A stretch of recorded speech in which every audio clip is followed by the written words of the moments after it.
Peace and welcome to the culture right here on the Black Star Network. Folks, we got a lot to talk about. First, let's talk about this bombshell revelation of Supreme Court Justice Clarence Thomas's wife, Ginni Thomas, sending text messages to former President Trump's chief of staff, Mark Meadows, about overturning the 2020 election. Yes, the wife of the Supreme Court is urging President Trump to overturn the 2020 election. We got the tweets. We got the text messages. We got to show you. Also, updates and recap of this week's Supreme Court confirmation hearing, and a little bit of what Senator Cory Booker had to say to Judge Jackson. And of course, we got to talk about anti-CRT efforts. They are making their way in 35 states. We check in with Dr. Lamar Shields, who is an educator, to give us his insight about this movement. And then later, Amazon is dropped as a supporter of the Seattle Pride Parade, Pride March and Pride Parade celebration. What does that mean for other Pride celebrations across the country? We'll talk about it. Stay with me, all of that and a whole lot more on today's edition of The Culture right here on the Black Star Network. Let's go.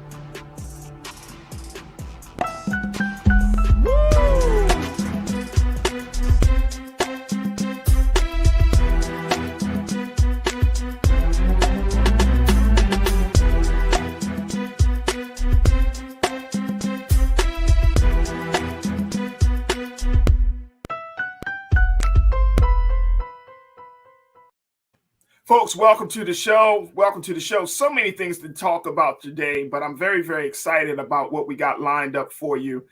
We wanted to start off this conversation today talking about the controversial text messages that Ginni Thomas, who is the wife of Supreme Court Justice Clarence Thomas, the text messages that she sent to former Chief of Staff Mark Meadows, who served as the Chief of Staff for President Trump, urging him and President Trump and his team to overturn the 2020 election.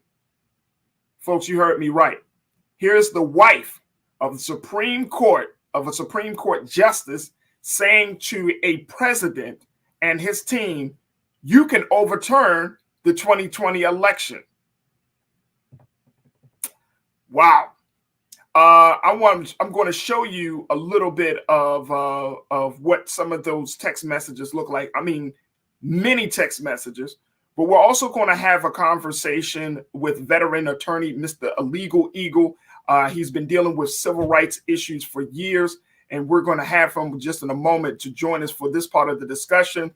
Mr. A. Dwight Pettit. Also, we're joined by culture crew member Bakari Jones. I want to show you just a little bit of these text messages. Just take a look at these, folks. It blows you away as to how serious this situation around the big lie has really gone. This was her text messages to the White House. It said, help this great president stand firm, Mark. You are the leader with him who is standing for America's constitutional governance at the precipice. The majority knows Biden and the left is attempting the greatest heist of our history. Check out the date, November 10th, 2020. Let's go. Let's take a look at this one. Sounds like Sydney and her team are getting inundated with evidence of fraud. Make a plan, release the Kraken, and save us from the left taking America down. She got more to say. I can't see Americans swallowing the obvious fraud, calling the election the fraud. Just going with one more thing with no freaking consequences. The whole coup and now this. We just caved to people wanting Biden to be anointed. Many of us can't continue the GOP charade. And this one that was sent in January of 2021. We are living through what feels like the end of America. Most of us are disgusted with the vice president and are in a listening mode to see where to fight with our teams. Those who attack the Capitol are not representative of our great teams of patriot for Donald J. Trump. Amazing times, the end of liberty. Did I mention that she's the wife of Supreme Court Justice Clarence Thomas? Oh, okay. I just wanted to make sure I mentioned that. Here is the woman who is urging, and she has been a Republican operative for years, has been a supporter of Republican policy for years, folks. And that's where we are right now. I want to bring in Legal Eagle veteran attorney, Mr. A. Dwight Pettit, into this conversation, and Culture Crew member Bakari Jones, who serves as an activist and educator strategist in many communities, including the LGBTQIA community. First, Mr. Pettit, welcome to the Culture here on the Black Star Network. It's a pleasure to have you, sir. Thank you so much for joining us. How are you? I'm fine, Farajii, and thanks for having me. Absolutely. Mr. Pettit, you saw these text messages. And I still can't believe that these text messages were sent from a person who's married to a Supreme Court justice, and all of this stuff is just coming out now. But what do you take from these text messages from Ginni Thomas? Well, the thing about it, the person in issue is Clarence Thomas himself. And, whether or not with certain rulings and things that he's made, whether he had a conflict of interest. And of course, that is predicated about what she told him and what he knew or what he wasn't a part of. Because you got to understand, Farajii, she has a First Amendment right to express her opinion. The question is whether or not that opinion is some kind of way communicated and in fact affects the decision of Supreme Court Justice. Now, I think that what this is ripe for is a hearing by Congress, just on a preliminary hearing, as to whether or not some type of impeachment is in order, because otherwise there's no statutes in terms of what this type of situation can generate. There's no code of conduct for the Supreme Court. There's no code of ethics for the Supreme Court. And the Supreme Court justice is appointed for life. And so the question is that although she might have been there at the insurrection, although she says she had left before the president got there, the question whether or not her actions were in furtherance of committing a crime in terms of insurrection or treason. But that's moving it beyond your question. Moving it well beyond, but I think that's something that we certainly consider. And folks, that her name is Ginni Thomas. I was saying Gianni, so I want to apologize for mispronouncing her name. But I think what you're saying is absolutely on point, Mr. Pettit, which is that this falls flat on Supreme Court Justice Clarence Thomas.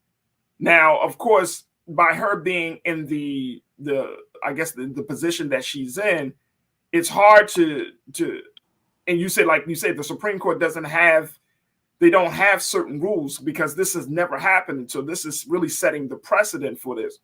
But what could potentially be the consequences?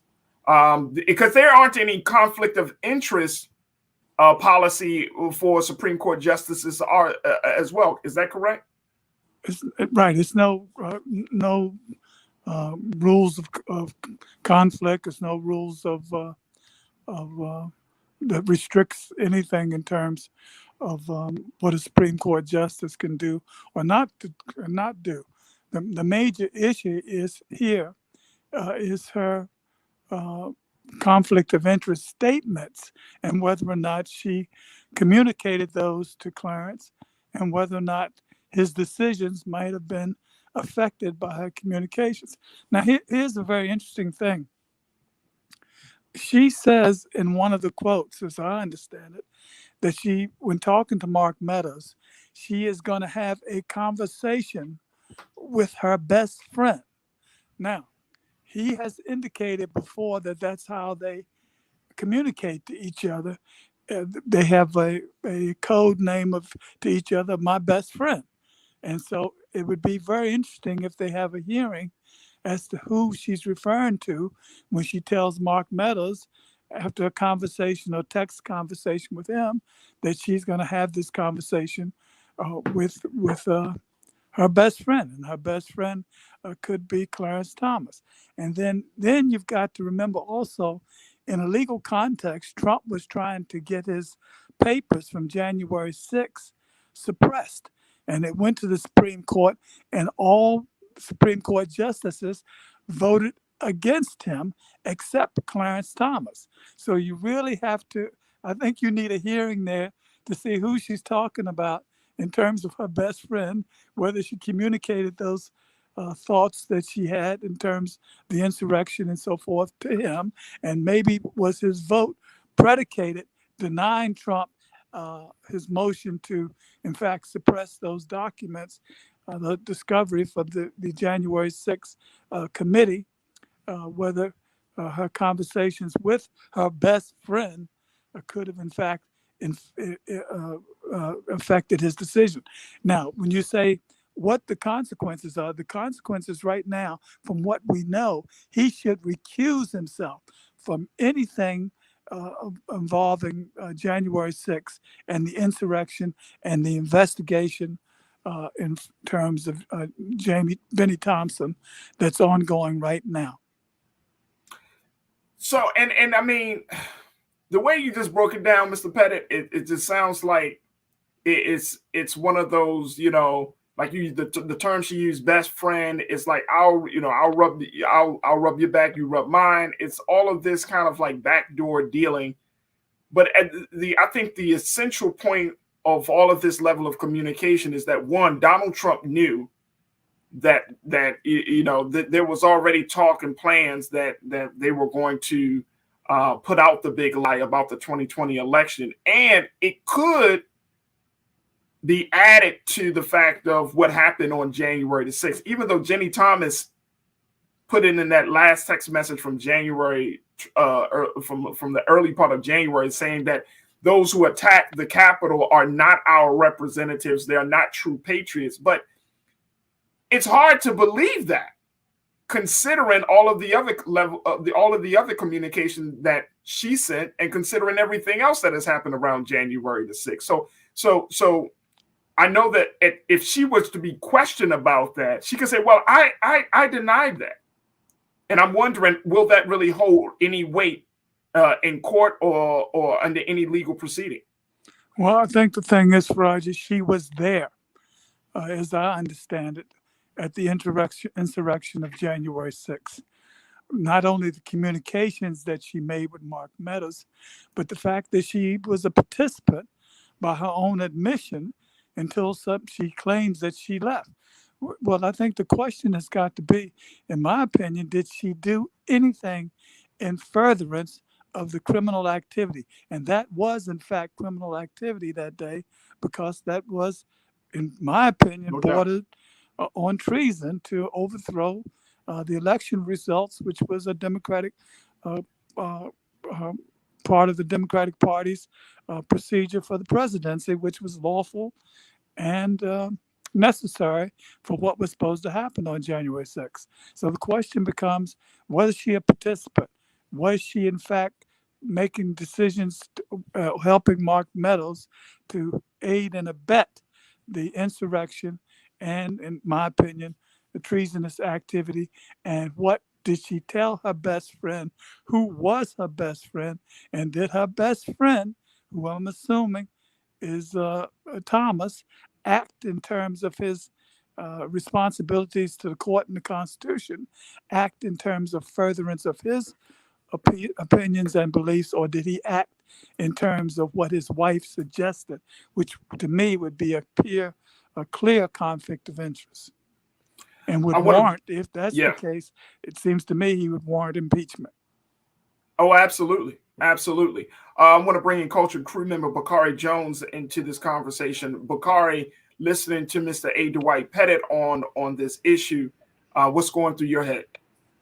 I'm following right along, Farajii. My immediate thought was, is it close enough to call this a conflict of interest? And my immediate thought was, the fact that Justice Thomas was the only dissenting vote in that decision to release the documents that former President Trump wanted to keep suppressed, So that to me, it literally sticks out like a sore thumb. So I'm of the mindset and hoping that that is enough to prove that it's a conflict of interest. And I understand what Brother Pettit is saying in terms of having to be able to ultimately just have those facts line up. I think my next thought, which where I was going, which is where Brother Pettit led us, was, is that enough to impeach him? And then I guess the follow-up question that I have is, I've not witnessed an attempt to impeach a justice, but I'm just curious about the timeline and whether or not that's something that's a possibility, in terms of where we are.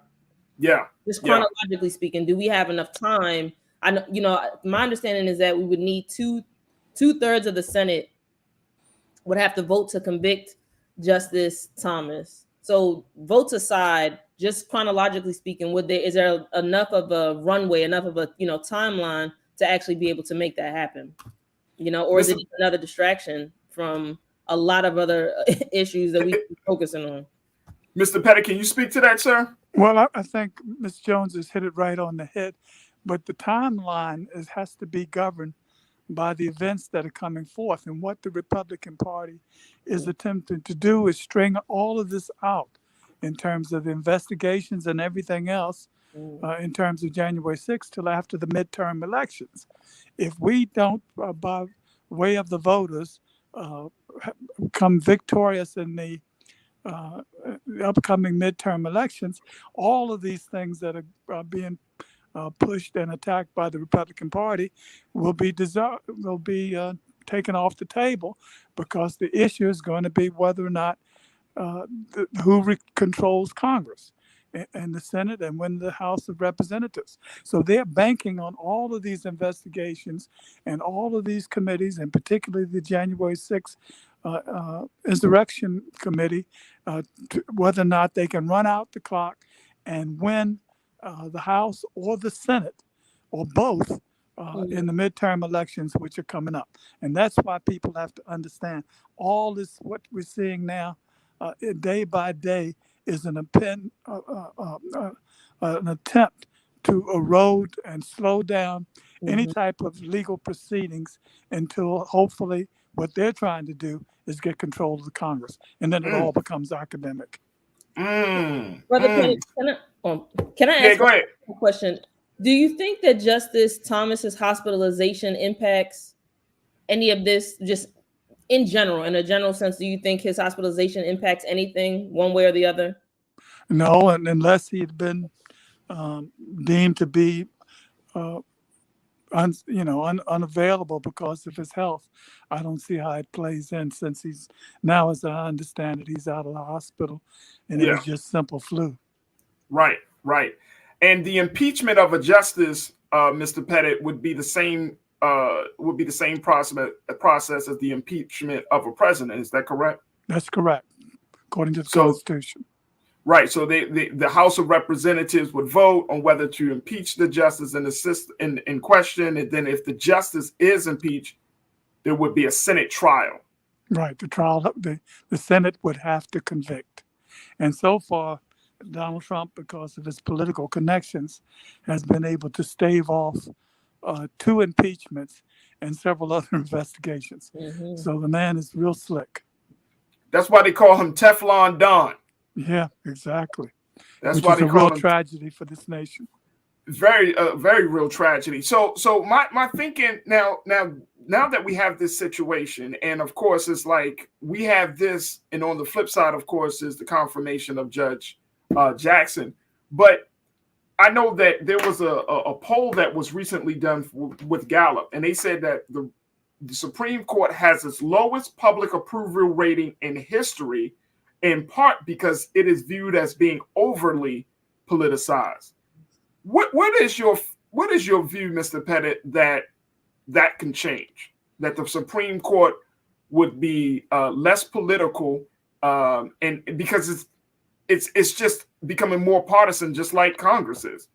Well, you got to realize that as much as we despise Trump, or at least as I do, he was very successful in terms of his base. in terms of getting control of the Supreme Court with three appointments and blocking anything that Democrats tried to do with Attorney General Garland. And so he got control of the court. And so the only question becomes with lifetime appointments, whether some people are going to drop off who might be of conservative persuasion to the benefit of progressives, because the president has indicated that he is not in favor of packing the court, which would be the solution in terms of going from 9 justices to 13 would give him a Democratic majority. But he indicates he's old school and he doesn't want to take that path. So, they're going to have, unless, now this was a scenario that I thought about. If Justice Thomas had really been ill, and I'm not wishing him any bad health, but if he'd really been ill and come off the court, that would have given Trump the Jackson appointment, which I think is going to go through, and would give him another progressive appointment, which would even the balance 5-4 instead of as it is now 6-3. And see, and I want to just share some data with folks as we talk about this, because even though we're having these, like I said, this conversation about the confirmation of Judge Jackson, folks, Americans' opinions of the U.S. Supreme Court is just dwindling. It seems like each year, 40% down from 49% in July, saying that they approve of the job the High Court is doing. This represents by 2 percentage points a new low in Gallup's trend, which dates back to the year 2000. So we're seeing a sharp decline in the approval rating of the nation's highest court just over a matter of months, from 49% to 40%. And, I also read a couple of other polls. I think it was from the Pew Research Center, Mr. Pettit and Bakari, where it was just like people's view of government institutions have declined dramatically over the past couple of years. And my concern, Mr. Pettit, is that's not a good place for this country to be, considering all of the partisan bickering, considering just where people are, in this country. If people don't trust government, they don't trust the court system, that can open up Pandora's box to chaos in a lot of ways. Well, look, Farajii, the public watches what is happening, whether you're progressive or whether conservative. The court has been tainted over the objection of the Chief Judge Roberts, has been tainted by Trump and putting the court in a political sphere. And that's exactly what he did in terms of the separation and the Republicans and the Democrats in the Senate. There was no reason to block the appointment of Obama in terms of Garland. They made that political when they, in fact, blocked it for no reason whatsoever. And then Trump made the 3 appointments. So, the public sees that, and the public understands that there's been a political revolution, and the court has, in fact, been politicized or politicalized. Now, what Judge, I want to call her Justice, what Judge Jackson was saying, if you watch the hearing, she kept going back to a process called stare decisis. And she defined that explicitly. And stare decisis means what the court should be doing is looking at its past history in terms of rulings on abortion, rulings on other controversial issues, and should follow its own precedent. But this court is really suspect of, in fact, going against that principle when it comes to affirmative action, when it comes to abortion, when it comes to migration, all of these major issues. This court is so conservative and so politicized that it is going to try to reverse what we consider to be established law. And Mr. Pettit, where do Black people fit into all of this, right? I mean, you are a civil rights attorney. You've been speaking on everything from voting rights to other big ticket items or big ticket issues affecting the Black community in this country for years. now that we're at this point where voting rights is still up in the air, you know, with the policing, George Floyd Policing Act not being passed. Now we got this madness happening in the court. Let's not even talk about the partisan bickering that's currently placed in Congress. And then there's still the expectation that Black folks in particular, but Black and brown and marginalized communities in this country stay hopeful. Where does that put us? Well, it puts us in a very dangerous situation, Farajii. We are the victims of this conservative revolution, and we are the ones that white supremacists have targeted. This is no surprise in terms of the coming of Trump to be able to rally that sore phenomena in this country and bring it to a political head, which he has done. And so, you know, we look at, for example, coming up to the court, affirmative action is getting ready to be revisited. And the court is going to knock out affirmative action. And I don't need to tell you what the case is, this Harvard case coming up in terms of admission of people of color. They're going to revisit, as I said before, the abortion laws. But in terms of Black folk, you know, anything that is of interest to Black people. Let's talk about crime, for example, since you mentioned the crime bill. They already told us that qualified immunity is good law. Well, you know, RBG, Ruth Bader Ginsburg, told us that that was a circus because qualified immunity was nothing more than an excuse for the police to claim no knowledge, in fact, when they kill somebody. The defense was lack of knowledge of the law. And so when you start looking at qualified immunity and affirmative action and all of these things, and abortion and everything that will affect Black folk, but particularly affirmative action, particularly the criminal codes and so forth, that will have an impact. We are the target and the recipients of the negative conclusions of this court. No question about it. And what is the course of action that we can take to get justice, given those challenges? Well, you know, we have to understand, Farajii, that we have the power of the vote. And that's what we exercised in this past election to get Donald Trump out. And we still have to pressure the vote in terms of pushing forth the vote to Biden to make him do right by the Justice Reform Act, to make him do right about the John Lewis voting bill.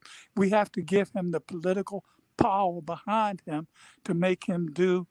It's not that he doesn't want to do the right thing, but he understands that he's playing politics in terms of things that the Black community put him in office to, in fact, rectify. And now that he's there, we've got to call in that card politically and say, Mr. President, these are the things that we need to enhance and protect the Black community. And that's why you were here. That's how you were put in by Black folk, and we demand that you deliver. Otherwise, we are in a big, big trouble, Farajii, scary trouble. Because if they take control in terms of midterm elections and take control of the White House, and the right wing is in control of this country, pursuant to people like Trump, then we might as well pack up and decide where we got to go. Might as well pack up and decide where we're going to go. And that's coming from a man, folks, who has been doing civil rights work for years, who has seen it, the ups and downs, the ebbs and flows of policy and law in this country. Mr. Petty, I appreciate your time, sir. I really do. And we appreciate you just sharing that insight and analysis, even though it might be a hard pill for some of us to swallow. But I appreciate you just keeping it 100 with us, Mr. Petty. So thank you. Thanks, Farajii. And the burden is on us. Simple as that. We got to protect ourselves. Let me just say one thing. Sure. When Lyndon Johnson signed the Voting Rights Act of 1965, he said something very, very, very meaningful. He said, I've signed this, and I think he used the word Negro. You Negroes, I've signed this, and now what you do with it is up to you. You Negroes are signing, and what you do is up to you. Exactly. Martin Luther King It is was this. sitting right there.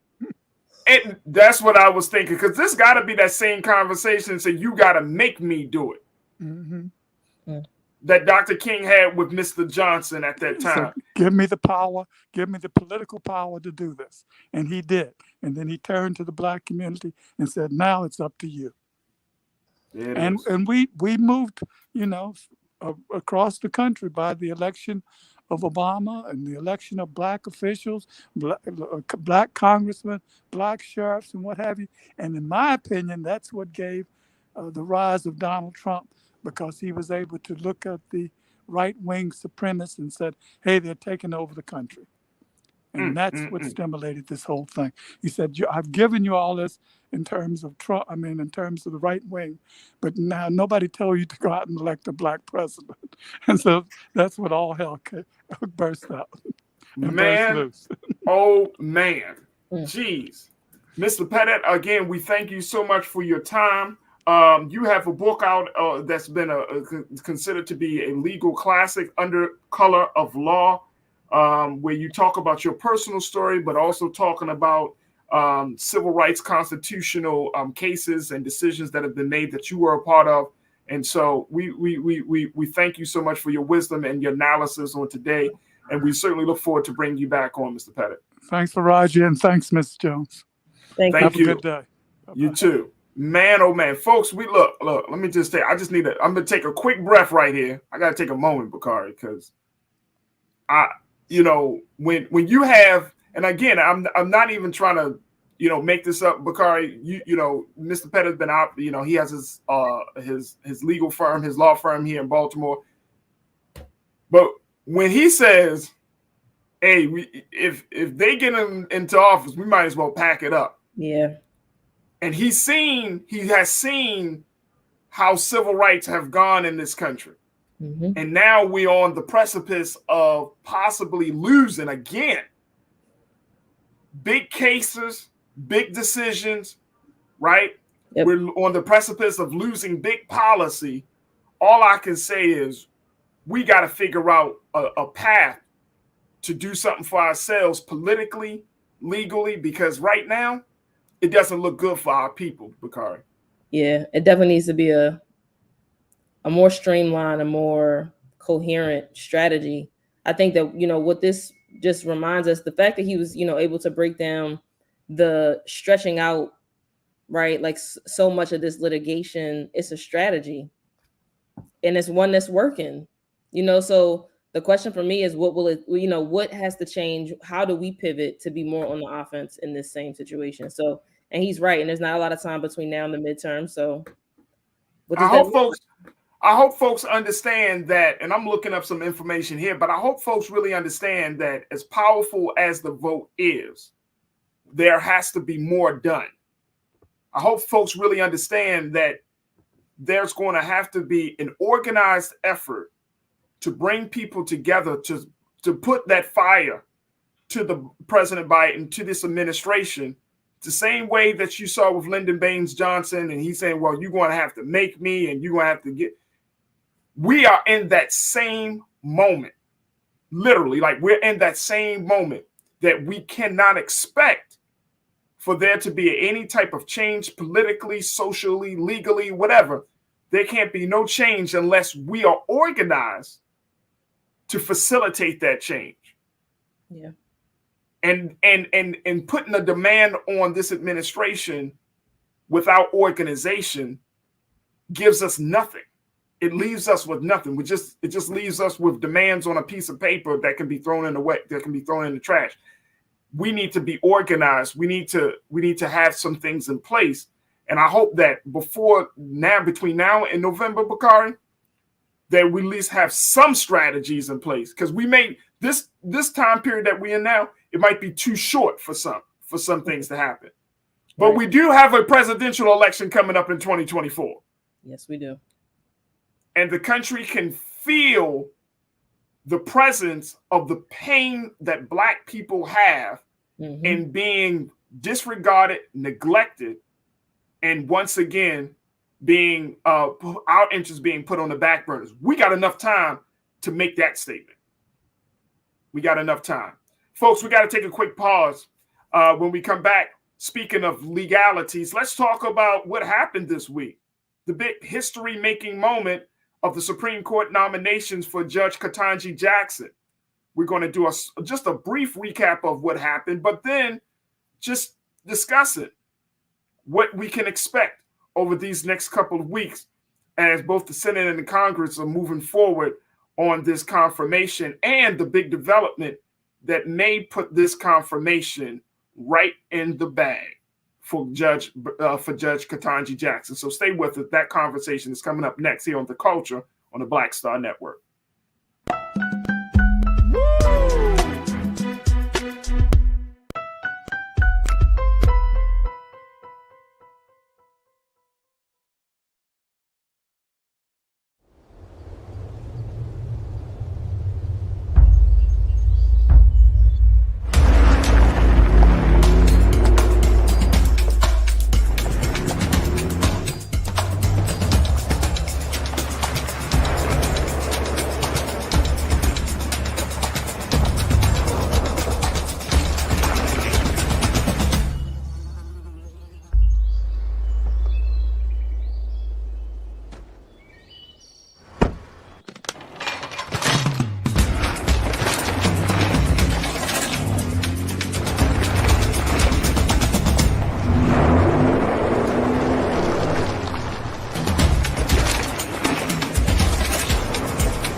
Don't you think it's time to get wealthy? I'm Deborah Owens, America's Wealth Coach, and my new show on the Black Star Network focuses on the things your financial advisor or bank isn't telling you. So watch Get Wealthy on the Black Star Network.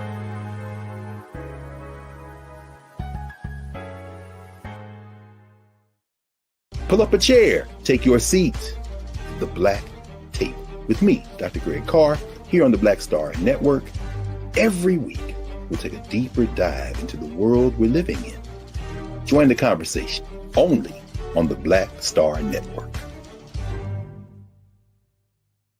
Hi, I'm Dr. Jackie Hood Martin, and I have a question for you. Ever feel as if your life is teetering and the weight and pressure of the world is consistently on your shoulders? Well, let me tell you, living a balanced life isn't easy. Join me each Tuesday on Black Star Network for A Balanced Life with Dr. Jackie. We'll laugh together, cry together, pull ourselves together, and cheer each other on. So join me for new shows each Tuesday on Black Star Network, A Balanced Life with Dr. Jackie.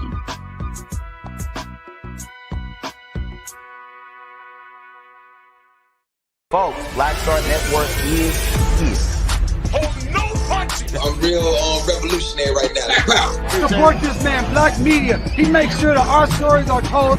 Thank you for being the voice of Black America, Roland. Hey, Black, I love y'all. All momentum we have now, we have to keep this going. The video looks phenomenal. See, there's a difference between Black Star Network and Black-owned media and something like CNN. You can't be Black-owned media and be scared. It's time to be smart. Bring your eyeballs home. You dig?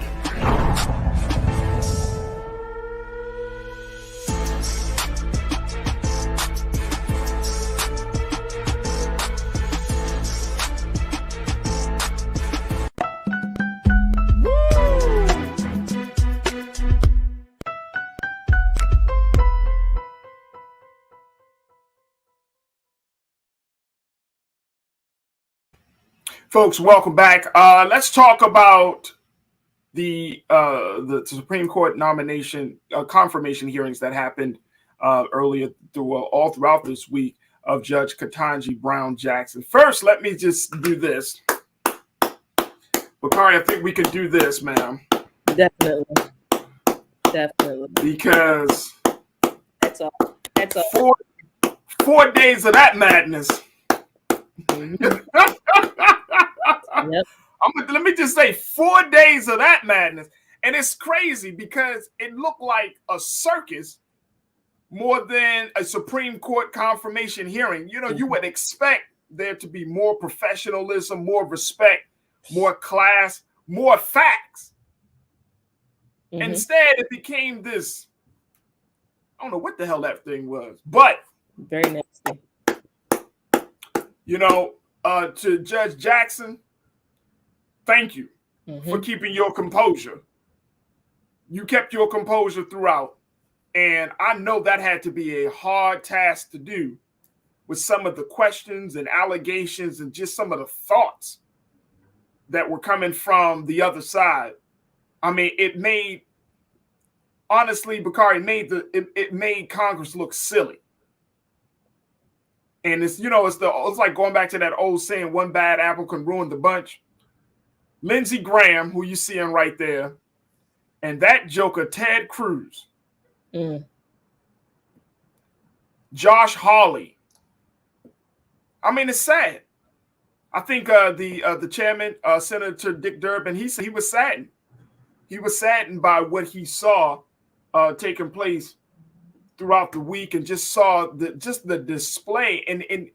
And the funny part about it is that the book that Ted Cruz was trying to go back and forth on. Oh man, the anti-racism book. The one, look at this, look at it. Mr. Slides just looking crazy. Just looking, I mean, he looked absolutely silly. And the thing is that the books that he pointed out, everybody wants to buy them now. Bestsellers now. Just like that. Just like that. Just like that, bro. Just like that. So, I mean, in one respect, you like, oh man, he really put it on him. But then in another respect, you're like, boy, did he look silly? Let me just tell you, folks, according to CNN, they put out a poll. They found that a majority of Americans support Judge Ketanji Brown Jackson being confirmed to the Supreme Court, with 58% saying the Senate should vote in favor of her historical nomination to the nation's highest court. And that was according to, now I said a poll according to CNN, excuse me, it was a poll according to Gallup. 58% voted in favor, Bakari, that this black woman should sit on the Supreme Court. Look, you're not going to get 100% in America, so take that 58% and run with it. It's not the 58 I'm concerned about, Farajii. It's the 40. Oh, it's the 42 you concerned. It's the 40. You know, I wasn't able to watch all of the hearings this week, but the pieces that I was able to catch, it was disgusting. I think it's fair to say.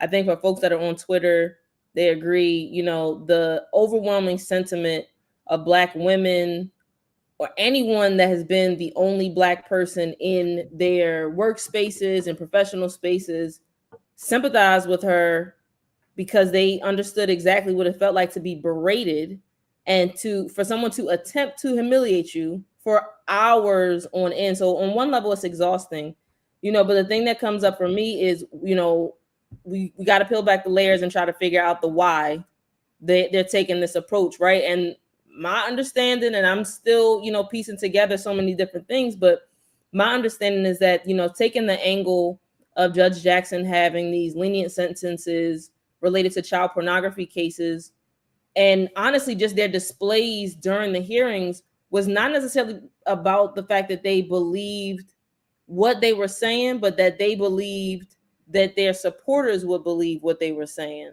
And so that, for me, you know, just to bring it back, that's why I'm concerned about the 42%. And does that 42% of Americans who don't support her confirmation, again, just what we just talked about with Brother Pettit, are they moved and mobilized in a way that puts them, again, just ahead of us strategically, right?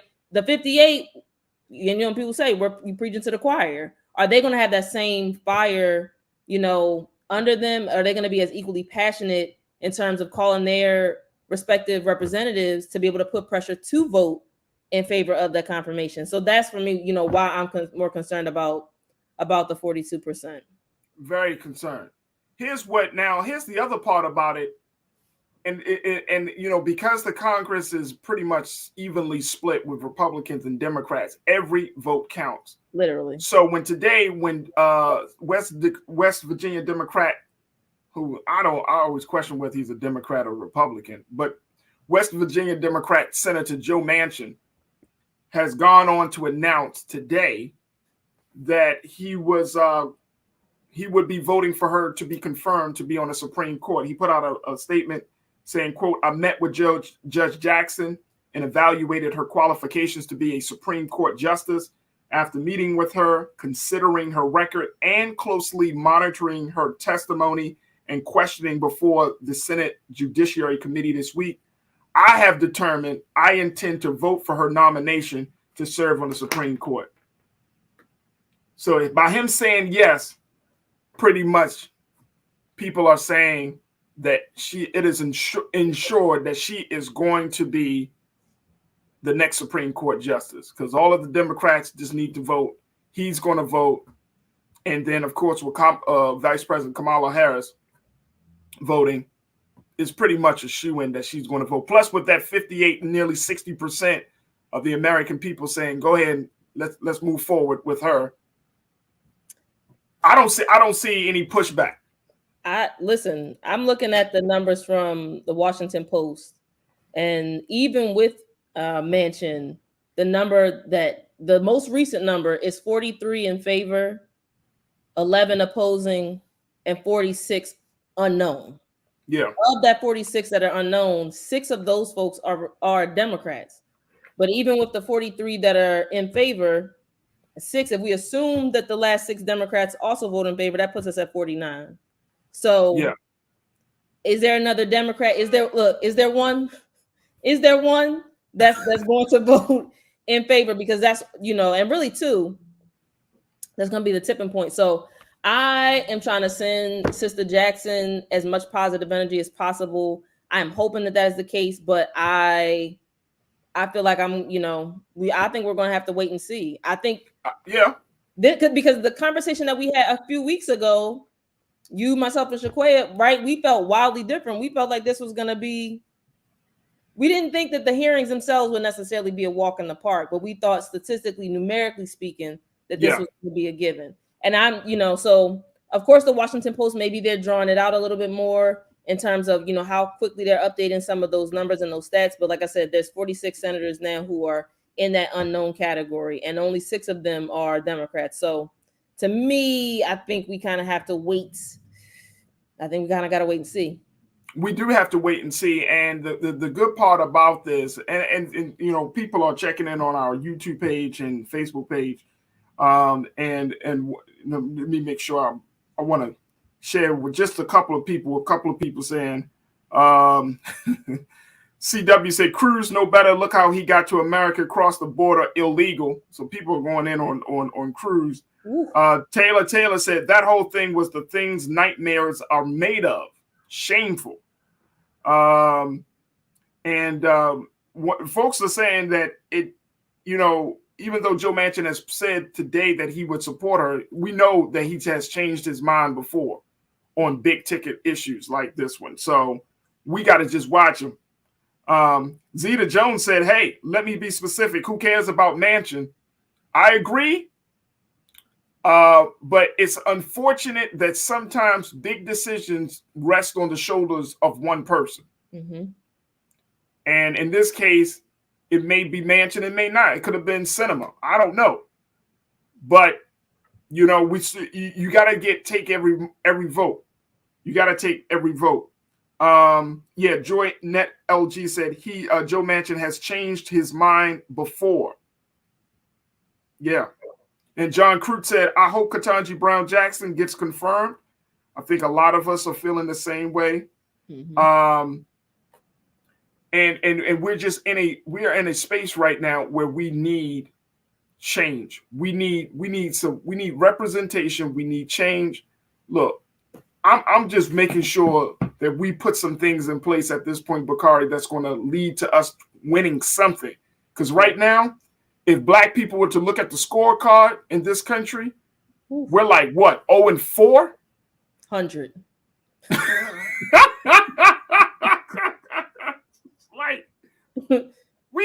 I mean, look, it seems like we've gotten more wins when there were more racial challenges. Yeah.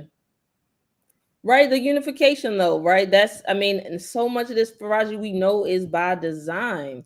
So I think everything we've been talking about, all of it points to us being more streamlined and more organized. So, and that's the thing. And I hope, because you and I, we understand the power, the importance, the value of being organized and having strategic, some strategic plans.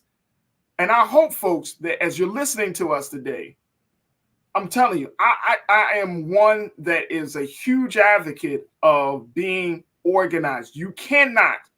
We cannot win disorganized. And I'm not talking about the full millions of Black people in this country. I'm just talking about a few. I'm just talking about like a handful, even if it's less than 100. You can get the ball rolling, but we do need to be organized. We got to put all our egos and all of our personal differences to the side, because we're at a point in this country, and I'm going to talk about this later for my last word. We're at a very historic point, but history can serve in two capacities. It can guide and teach us, or it can warn us. I'm going to talk about that in my last word, but we got to be organized, man. And we got to be prepared. Like all this stuff that we're seeing right now, Bakari, whether it's with, yes, we're most likely, and I hope that Judge Jackson gets confirmed, but look at all of the other stuff that we got to get through for the rest of the year, not thinking about the election, because we haven't gotten to a real heavy election talk right now. But once over the next couple of months, we will. We still got pieces of legislation sitting on the tables and desks and that haven't been addressed. So we still got a lot of work to get through. And this is only the third year of the Biden-Harris administration. All right, so I'm going to just leave that right there. We're going to take a quick pause. When we come back, we're going to switch gears and have another conversation with Dr. Lamar Shields, who is an educator and author. He is the founder of the Cambio Group. He's going to talk to us about what states are doing as there is a movement against anti-CRT. He's going to give us his analysis about this movement that is growing to 35 states. Yeah, folks, we'll have that conversation up next. Stay with us. It's The Culture here on the Black Star Network.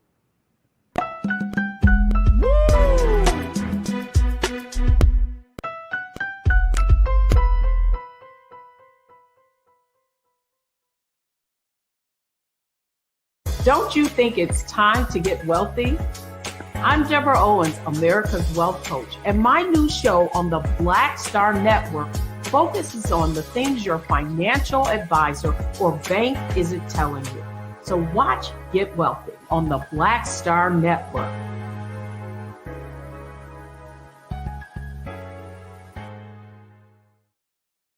Hi, I'm Dr. Jackie Hood Martin, and I have a question for you. Ever feel as if your life is teetering and the weight and pressure of the world is consistently on your shoulders? Well, let me tell you, living a balanced life isn't easy. Join me each Tuesday on Black Star Network for A Balanced Life with Dr. Jackie. We'll laugh together, cry together, pull ourselves together, and cheer each other on. So join me for new shows each Tuesday on Black Star Network, A Balanced Life with Dr. Jackie.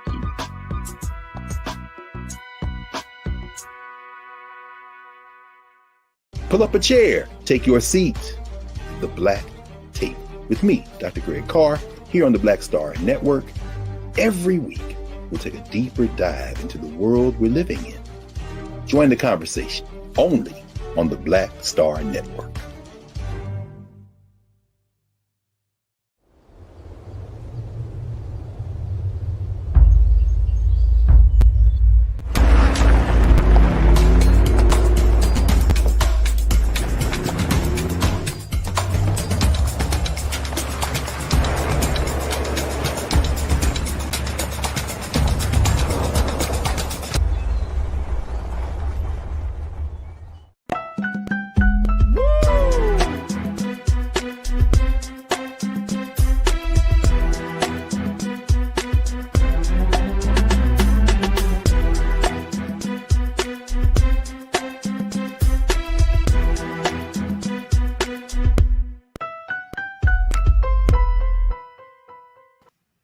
Folks, welcome to the second hour of the show. Phenomenal first hour talking about the Ginni Thomas text messages. This is the wife of Supreme Court Justice Clarence Thomas, and those damning text messages to show that she was a part of the planning of the big lie around the 2020 election. So we will continue to keep our eyes posted on that situation. And of course, just giving a brief recap of a history-making week for the Supreme Court confirmation hearings of Judge Ketanji Brown Jackson. So got a little bit more conversation into that. But I truly believe things are going to, in regards to the hearings, we're going to have more conversations. It was a crazy, crazy week. But that doesn't stop other things from being discussed. So now we wanted to shift gears to move into the educational space, as there are a number of states across this country, folks, 35 since 2020, that have signed into law or proposed legislation that will ban or restrict the teaching of critical race theory or racism in the classroom. 35 states. Now, critical race theory simply is a look at how racism, white supremacy, has molded every part of American society, such as everything from public policy and institutions such as the justice system, and just discussing it in detail in a way that it is appropriate for various ages about white supremacy and the poison of white supremacy. Here to give us some insight into this conversation is a good friend of mine, Dr. Lamar Shields, who is an author, he is an activist, he's an educator and founder of the Cambio Group, and he's going to just give us some insight and his analysis of this anti-CRT movement that's happening in America right now. Dr. Shields. What's up, brother Farajii in the building? Can you hear me, man? I can hear you loud and clear, big brother. How you feeling? Look at my brother, looking all handsome. Got the fresh suit for 2022. My brother Farajii, I just wanted to say congratulations to you. I don't know anybody more deserving. For those that don't know, I've been watching this brother grow from high school to college to shutting down, doing conferences, speaking all over the country, getting all handsome now, got kids, got a family. But I love you, brother. I am so proud of you. You are doing what's supposed to happen. You started young. Your dad and all these other people surrounded strong black men and women around you, and you should be benefited. Shout out to my homeboy who lived in Chicago, Roland Martin, who I got a chance to hang out with as well. He did the right thing by bringing you on. So I could not come into the space. First of all, let me say, what the hell took you so long to bring me on the show? That's what I wanted to say with your family. I saw Bakari in the building. Shout out to Bakari. This is a family, because as you were engaging in the conversation with Bakari, I was like, Bakari was a part of the Shortcut Show, our live storytelling show that actually is going on at the Reginald F. Lewis Museum tomorrow. And so to see Bakari, to see you, to see the younger generation, Negro, you ain't that young, but I'm just giving you stop it. Do the work. It's a big deal, man. And to see you grow and mature, and for Baltimore to embrace you, it is a blessing, man. So I could not come on and say I am so proud of you. For folks that don't know you, you are ours. Even though I'm from Chicago, I embrace the city, and so we have very similar roots to how we grew up and our beliefs.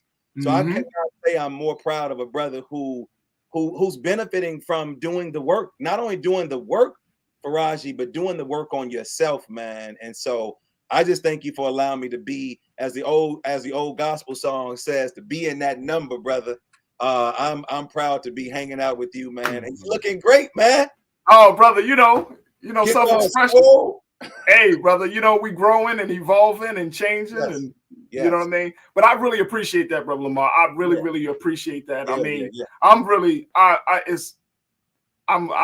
appreciate that. I really do. So thank you so much. I'm always happy to extend a platform to you, brother, because you have been doing work in a lot of different spaces. You've been a classroom teacher, and I always tell people, when it comes to being an educator, you educated till you actually taught in the classroom. Yes, sir. Yes, sir. You know what I'm saying? Like, and I know some people like, no, I educate people. I understand that. But I'm saying when you have worked in a school district, a system, and you get to see from the inside exactly some of the challenges that are facing our people, whether it's from as a student or as an educator, you know, and then you've also been in a space where you are a national teachers trainer, where you have gone to everywhere from the East Coast to the West Coast, and even outside of the boundaries of the United States, to teach teachers on how to become better educators, especially to Black boys and girls. Yes. So when we look at this situation, and I know that you've been, you know, having these conversations about critical race theory, but to see that there is a growing resentment and resistance against the idea of teaching about racism and just basic history. And I mean, this is history from 100 years ago, 200 years ago, and it's becoming a problem in 2022. How do you feel about that? Yeah, well, man, I thank you for that introduction, man. I am in probably 100 schools a year, either virtually, and now I'm putting my foot in the building. So thank you for the technology and Zoom. I haven't been in a lot of the buildings as much. But man, Farajii, we are this critical race theory, or just the theory, just being Black is under attack. Let me just start right there. Being a Black or brown person and unapologetically who you are. Some days I'll show up in a dashiki. Some days I'll show up in some jeans with some Timbs. Some days I'll show up, you know, in a suit. But Blackness is under attack, man. As you said, I pivoted from the classroom, taught from elementary all the way to college, from high school, then to college, taught at Johns Hopkins, went to the great Grambling State University. I was a political science major, but I've always loved education. Education comes from a Latin word, educare, which means to pull out. And what's happening in the world, we're pushing stuff in. We're pushing. And education is about pulling out. However, CRT is a way of pulling out, or CRT is a way of understanding how American racism has shaped public policy. That's what it is. I'm in 100 schools, Farajii. I'm in many of the schools district that you're talking about, which I will not name. Some of them are under attack, and we are under attack for our work. But the challenge is that white folks are discovering that and we've known this historically from studying Dr.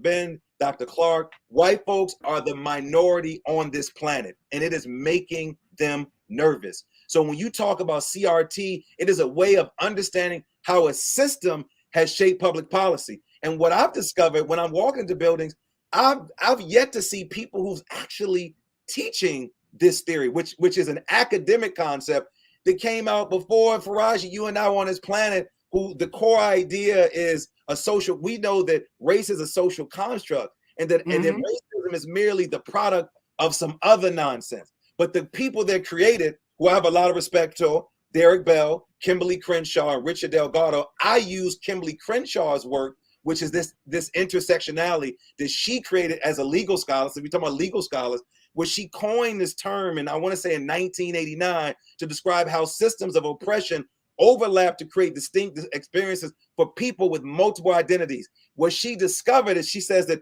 Black women and white women are discriminated against, but women of color are discriminated against at a higher level. So when we talk about critical race theory, we are telling the history. We are telling the authentic and true history. If it doesn't mean anything to white folks, then why are they attacking Ketanji Brown Jackson, or Judge or Chief or Justice Ketanji Brown Jackson? Why are these senators pulling out these books and having like this is reading Rainbow, like they're LeVar Burton and reading some stuff? And this is you're not LeVar Burton. That's why you need that Black person behind. Like, listen, Negro, you need to really talk to me, because we don't need you to read some books to us to describe how great Black people are. And that's what it is. Whenever we are talking about how great we are, other people have an issue with it. But what we do need, Farajii, is we do need a framework. And what this does is critical race theory, like other theories, it is a framework and a perspective. My theory of my work is, it's on my license plate. I wear the shirt. I was introduced to this concept by Bishop Desmond Tutu, Nelson Mandela, and the funny man Trevor Noah. It's called Ubuntu. Ubuntu is a framework that simply says, I am because we are connected. So when I go into these school districts, I'll name the state of Mississippi, and they put a microphone in my face, and I had to go to the superintendent to be very clear. I am speaking for myself, not the superintendent, and I'm speaking for my company, the Cambio Group, which means change in Spanish, to say that we need to look at this and we need to understand history because our history is under attack. I remember KRS-One and Chuck D said it years ago. He said, our generation, our grandkids, they're going to look at hip hop, Farajii, and say, white folks created hip hop music?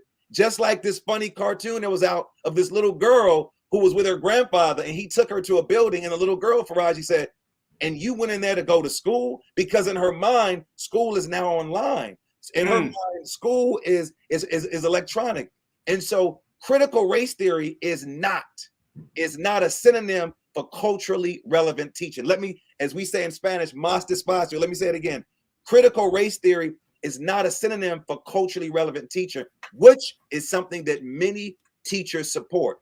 Culturally relevant teaching says to me is that you're working with Black and brown kids, so you need to understand where they've come from. You need to walk in their shoes. You need to understand the culture, the big C and the small c of what it actually means. So then why do we need it? Because we need a framework. However, I'm discovering many teachers are not, and you know, I'm pro-Black. I love African history, Latin history, African culture, but I'm not teaching critical race theory. I'm teaching my children, Black and brown children, to be unapologetically who they are and where they come from. And if you have a problem with that, then you need to get the hell out the way, because our kids need to understand how great they are. If we look at history, if our history in this country starts with racism, it starts with slavery and ends with slavery, what are you telling Black and brown boys?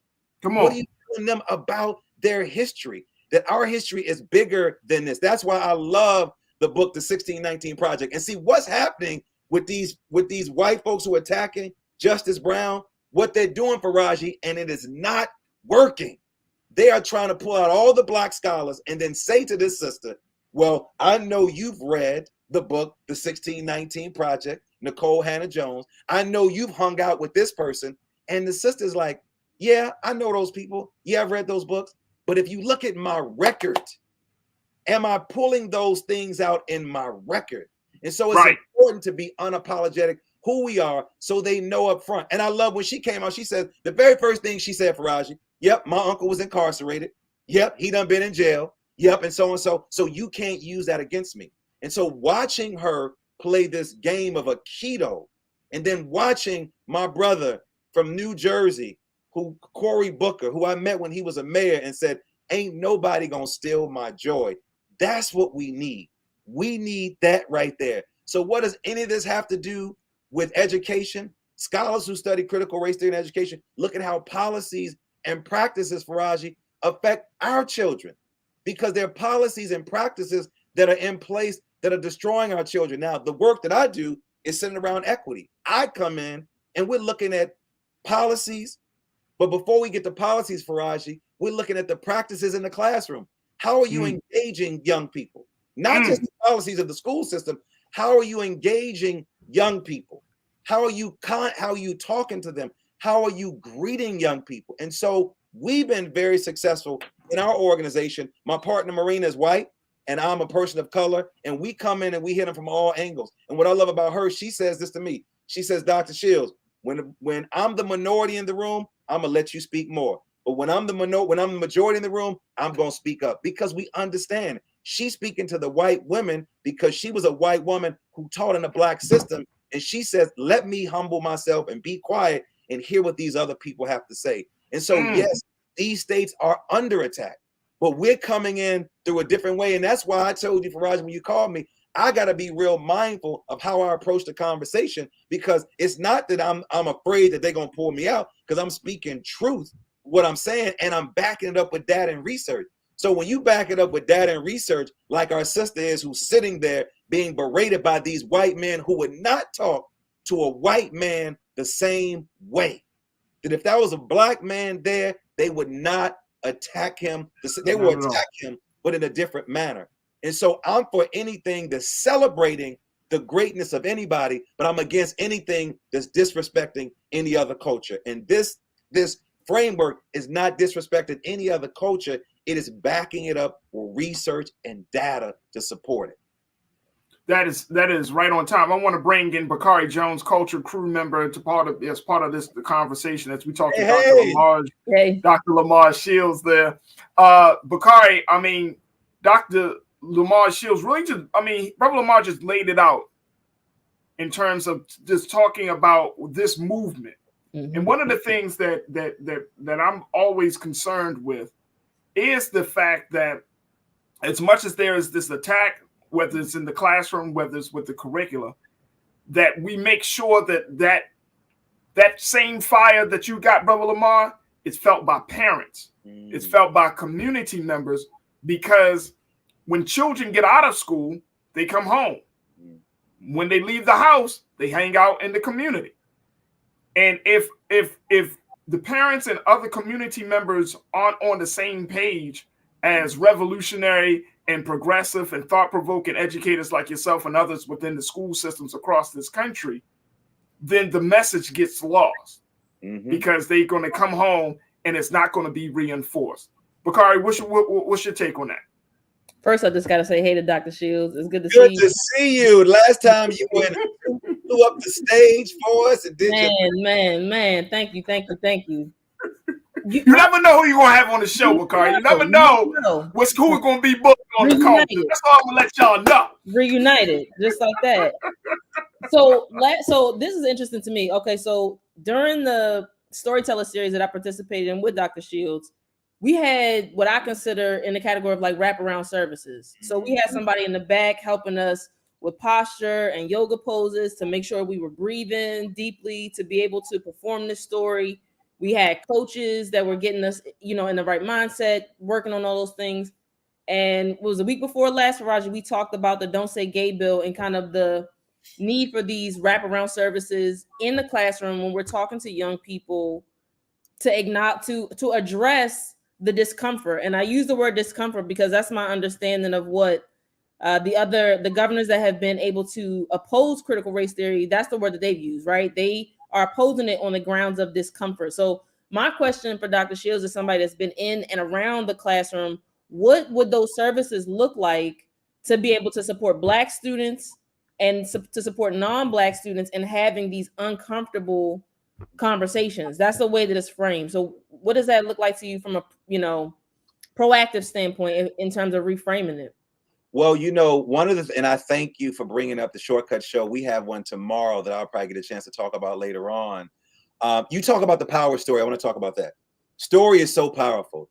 Story, and I know Farajii is going to talk about the young brother who's writing the books and stuff. Story, Bakari, gives us an opportunity to learn from one another's experience, and it can shape, strengthen, or challenge our opinions and values. Our story, when a story catches our attention, it engages us. We absorb this message and this meaning. And so with my work, our approach, because we're dealing with a lot of teachers, and there's a three-pronged approach to this work that I'm doing around. It's called coaching for equity.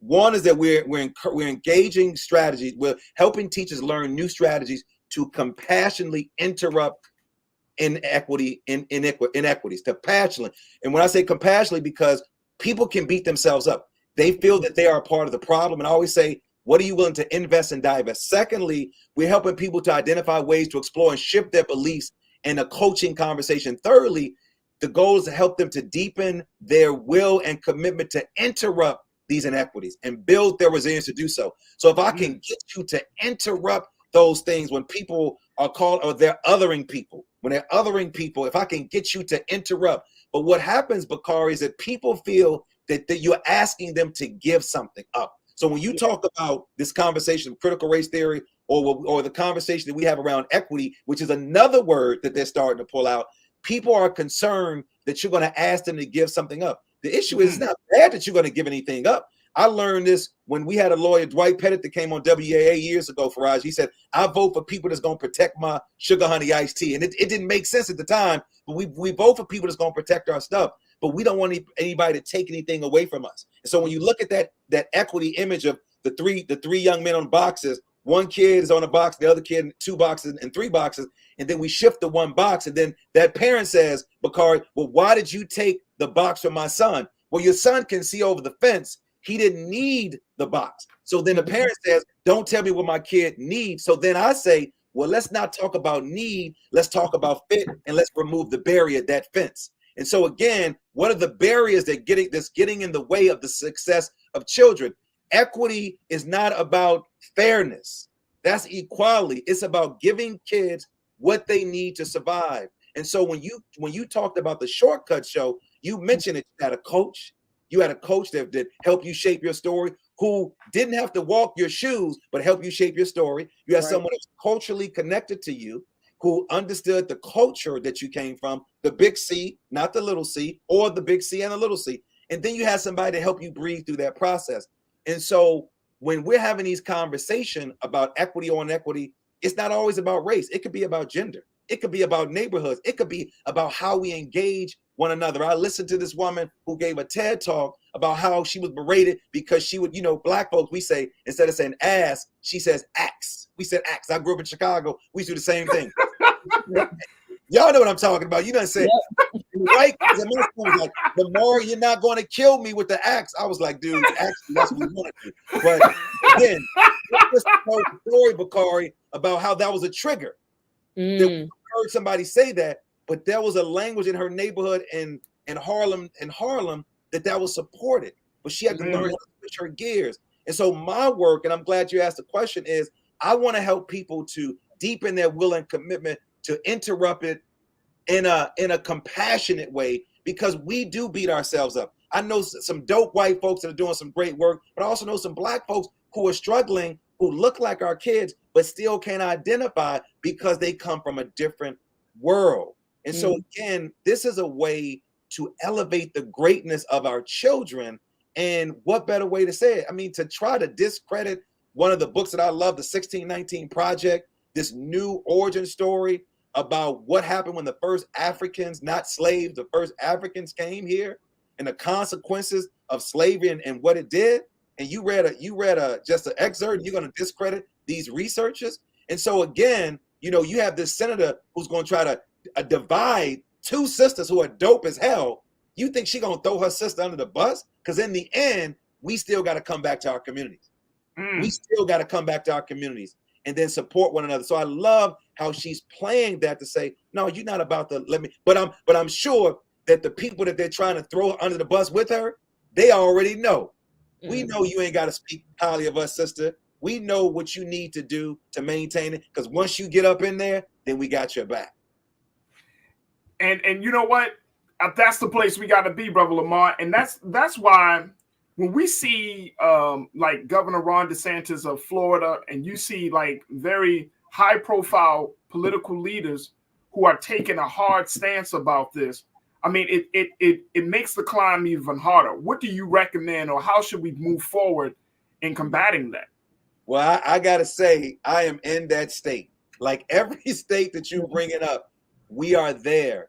We're at the point, Farajii, where they don't even want us to say the word equity, that there are people who come to the board meeting who are fighting against that. You got the don't say gay piece. You can't say equity. They're trying to take out the word discipline. Our approach is we have to work with educators, and we have to provide them with the tools. The research says we got to provide the educators with the tool. There are going to be some dissenters. There are going to be some people who don't want this work. That's just the reality. But our approach is we come in and work with a small group. We call them an equity team. And we spend our time with them. And what we're discovering, Farajii, that this small group of people, they may be at a high school where there's about 70 teachers, but we work with like 10 or 15, and many of them are dealing with their own personal stuff that's starting to manifest. And so I think those soft touches with those individuals, yeah, you got the state level, but you also have the superintendent level, but then you got a principal who says, this is important. There's a school that we're working with, and I came in there and they had the word Ubuntu when you walk through the door. And he says, man, I'm starting to hear this word more and more. So I'm saying you do have to engage teachers. You do have to engage in these small conversations, but you have to have conversations like you're talking about, because people don't really know. When I work with these educators and I talk about equity versus equality, they think it's the same thing because of the prefix of the word, the EQ, EQU. They're two different words. Dr. King, all these other civil rights activists, they were fighting for equality, not equity. It's a difference. I tell people this: equity starts in your home, Farajii. You have 2 kids. Right. You got 2 different diets, right? They eat 2 different foods. Like one kid eats this, one kid eats that, and he says, "Dad, why can't I have that?" And then you say, "Because this is for your sister." And then he says, "That's not fair." It's not about fair. It's about giving a group of people what they need to be successful in those environments. But Kari, who came to the Shortcut show, she noticed that each person had a different coach, and each person needed something to support them. And that's what this is about. It is not being, it's like being a, I'd rather be a Sherpa in this business. A Sherpa is a guide. Most of us want to say I did it, but a Sherpa is a guide where we're guiding people along through these processes and helping them support it. It ain't easy, but it's in the end, it's some great work. And I'm stretching myself, man. I'm being pushed working with children in St. Louis who have issues around special needs. So you're talking about racism, but then you got a kid who has special needs. And so then that's a whole different issue. So then you got a black kid, then you got a queer kid who's dealing with his or her sexuality. Then you have a kid so all of these different things affect black people in a different way. But Bakari knows this. You've been affected in a different way than other people. I told my daughter, it's hard being a woman. I said, but it's hard being a black woman. Come on. Really hard. Come on. And Brother Lamar, talk to us about, from your vantage point, working with teachers, working with students, working in various communities. There are some very severe consequences that come along with denying history, not speaking truthfully about what has happened in the past. There are some very, very major consequences for that. Yeah, I mean, there are consequences for me to talk about what I'm talking about now. I mean, to be real clear, I'm in some pretty heavy states, Wisconsin, Mississippi, Florida, but this is important. Our work is not centered around critical race theory. I tell people all the time. I said, I've rarely seen a person teaching that. And I'm not saying there's anything wrong with that, but that's not our approach. I'm very unapologetic of being a man of African descent and love our culture. But there are consequences when we don't teach our kids the right thing. We just celebrated to the Sananda and I, who we're in Prince George's County. We just worked with 25 black boys. Some of them are indigenous African boys. Maryland had a document that they created about the achievement of black and brown boys, a dismal piece of research about, and you all know where they are. Only several schools decided to use the money to support the boys. So you got this huge document that you created. You have all this money that people can access, and only a couple of schools decided that they wanted to do something. And our organization was one of them. We celebrated 25 boys by working with them. 10 weeks, David Miller came in, and his book, Khalil's Way, they read his book about bullying and his black boy. So you can see the consequences when you don't get it right. And so this is an opportunity to pour into these children, and then for the girls to see it. Then we also need to do the same thing for our girls.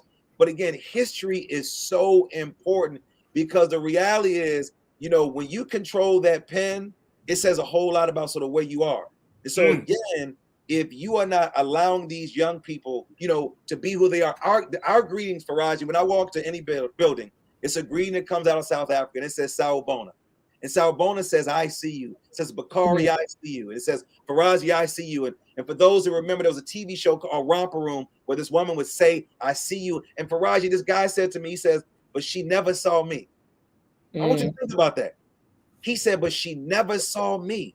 So could you imagine that there's kids in these buildings who don't, what they call in our world, no touches, that nobody has spoke to them, nobody has greeted them. So I tell teachers, this is what I do, Farajii. I said, I want you to just write down 5 kids, and I want you to observe them throughout the day. And I want you to see how people engage them. And then one of the teachers came back and said, there was this one kid that nobody said anything to. And I said, that's an issue. Nobody greeted him. Nobody shook his hand. Nobody asked him, how is he sleeping? Nobody asked him, what are you reading today? Nobody did that. So I have an issue with that when we're not engaging our children to check in. So that greetings of Sawubona is a simple greeting, Farajii. It makes the invisible visible. It makes the person who as Ralph Ellison said, I'm invisible simply because they refuse to see me. What I'm loving about this generation, they want to know the culture. They want people to talk about who they are and where they come from. So I'm encouraging you to keep doing not only what you're doing here and what you and Bakari are doing, but teachers push back. And parents will support you, But teachers are under fire as well. Teachers are under fire with the books. We know that they're banning books. There's a district I'm working with. I won't name the district, banning more books. They call us and we have to have a conversation. There's a district that we work with, Bakari and Farajii, where, and you can Google this. This white kid said that the teacher put duct tape on his face because he didn't want to wear a mask. Wow. The law enforcement came in. The Proud Boys, and I don't get a chance to talk about this a lot. The Proud Boys came to this state and protested. The teacher and the principal, who are people of color, had to be under police protection because they were threatened. They found out for it to be a lie. The young man made it up. It didn't happen. The Proud Boys protested. They came down there, and then because the kid had special needs, that was a whole nother issue. So now you have legal issues. So again, our children are taking what their parents are saying and they're throwing it back into teachers who are like, I ain't down for. And if you look at the NPR story, Farajii, teachers are leaving the classroom at a faster rate than any other profession. And we need our teachers in the classroom. And one of the other big parts of this whole conversation, Brother Lamar and Bakari, is the fact that you have a number of Black parents who are choosing to leave the public school system to go into either charter schools or to go homeschool their children. What's your take on that, Brother Lamar, considering where the state of education is right now? Man, I wish I had time to homeschool my kids. My kids would be some dropouts if I had time to homeschool. The Shields kids ain't ready for the Shields curriculum. I think it's great if you have the time. It's not easy to homeschool your children. There's some great homeschool networks that are out there. Mocha moms, some Black women are doing some great things. I think it's really, really great. But a lot of times our kids aren't socialized well. So that socialization piece, we people of African descent, we thrive around being people, being around people rather. So I think a lot of times we sort of miss out on that. Not saying that everybody does, but I think that it's real important to think of alternatives, to think of, and you're seeing this mass exodus of kids leaving the public school system, moving out to different areas, parents staying home with them. You got some white liberal parents who are like, they're sick and tired too. They're out there protesting just as much as many as I'm seeing, just as much as many of the people of color who are doing the exact same thing, man. My thing is whatever we resist grows stronger. Discomfort occurs when we learn. And so you're gonna learn through this situation. That's why I use mindfulness. One of my favorite books is called Mindful of Race. Ruth King, Bakari, check her book out, a dope sister out of Oakland. And mindfulness has really kept me balanced in this work because, again, it allows me to be more reflective. It requires presence, patience, and non-judgment, but it also requires curiosity and compassion. And if we can help people be more compassionate with one another, then I think we can accomplish some things. But the reality is you have to be involved in your child's education. When my kids come home, Farajii and Bakari, and they call a teacher racist, I said, no, we ain't going there. Because that racism, calling a person racist is a highly loaded word. There's so many other words that I need to teach you. Implicit bias. I need to teach you about calling people in and stop calling people out. Bakari, call me in. Say, did I hear you say, don't say gay or what are you? Call people in. The days of calling people out is needs to go out the window because we need to call people in. And I'll give you an example. I'm not going to say where it happened, but a friend of mine was talking to the sister who is biracial. All right. And he said to her, what are you? I'm going to pause right there. What are you? No. And I said to him, I said, you could have said, so where are you from? Where's your family from? But could you imagine somebody coming up to my nephew, your son? What are you? Wow. So again, I don't blame him, but even people of color, Bakari, know we need to learn the vocabulary. And one of the things that we do, you ask me what teachers do, Bakari, when you work with us, we give you an equity vocabulary. We talk about cisgender, we talk about the word queer, we talk about all these words because again, you all know that what Farajii, you have a young kid that one of the defining factors in how intelligent a kid is in school is how strong their vocabulary is. If a kid has a very strong, so why then, Bakari, why don't we teach teachers this vocabulary of critical race theory, equity. So when they're having these conversations, they can pull these words out and stop calling people out of their names, you know, and stop saying, well, I'm going to call him, I'm going to call him her. I don't know what the hell I need to call him. You're going to say, well, what are you? Come on. And my mother, who's biracial, you know, now she's sharing stories with my children even more, Farajii, stuff that I didn't even know, how coming up from Mississippi, light skin, long hair, and she's sharing with her grandchildren these challenges that she had. Never heard of this stuff in my life. They're still affecting my mother to this day. And so again, the power of the tongue, man, is it's detrimental to all of us. Absolutely. We all need to be mindful of what we say out of our mouths.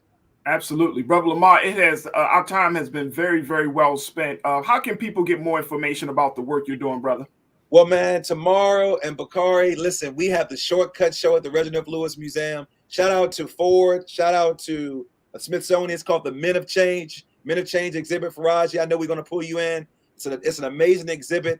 It's at the Reginald Lewis Museum in Baltimore. We have 5 comedians, man, who are going to blow it up, and they're going to talk about what does it mean to be a black man in America. Shout out to, you know, Chris Rock and Dick Gregory and all those individuals. So tomorrow, man, come to the Reginald Lewis Museum in Baltimore. Check us out. Bakari, thank you for participating in the show. I can be followed at Change Agent 2 on Instagram. My show behind me, Sound Bombing, that's my podcast.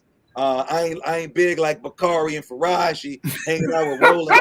I got a makeshift studio in my house. I got to hook something up. Got the sheets hanging behind me.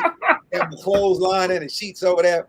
So check me out at Sound Bombing Podcast. But if you in Maryland, come to the Shortcut Show. We got a dope show. If you want to tell a story, we got an opportunity. Bakari, it's been too long. We got to reconnect. I want to know where you got that fly suit. Bakari had this fly suit on, Farajii, at the show. No doubt. I have no doubt. I didn't know Bakari because Bakari had a different cut on the show. Please. So he let it grow. Bakari, but when you tell Bakari to show out, Bakari's going to show out. Come on, man. Bakari got that relationship with Banana Republic. I used to have it when I was a kid. Wow. When I was, you know, Farajii, I'd say BC, before children, when I could go to Banana Republic. Bakari had that fly suit on, telling that amazing story on that big stage. Yeah, I know. I checked you out. Thank you, bro. I think it was a compliment in there, Dr. Shields. Thank you. Thank you. I like that you just played me. I think that was a compliment. I think it was wrinkled in there somewhere. Right. I love y'all. Hey, I'm out of here. We got rehearsal tonight, brother. I got to get down for Mark. No problem. Hey, Mark will beat me up, Bakari. You know, Mark will beat me up. I got to get to rehearsal. Oh, you know. Hey, Dr. Lamar Shields, founder of the Combio Group. Also, he's an author, speaker. Check him out on Instagram and Facebook.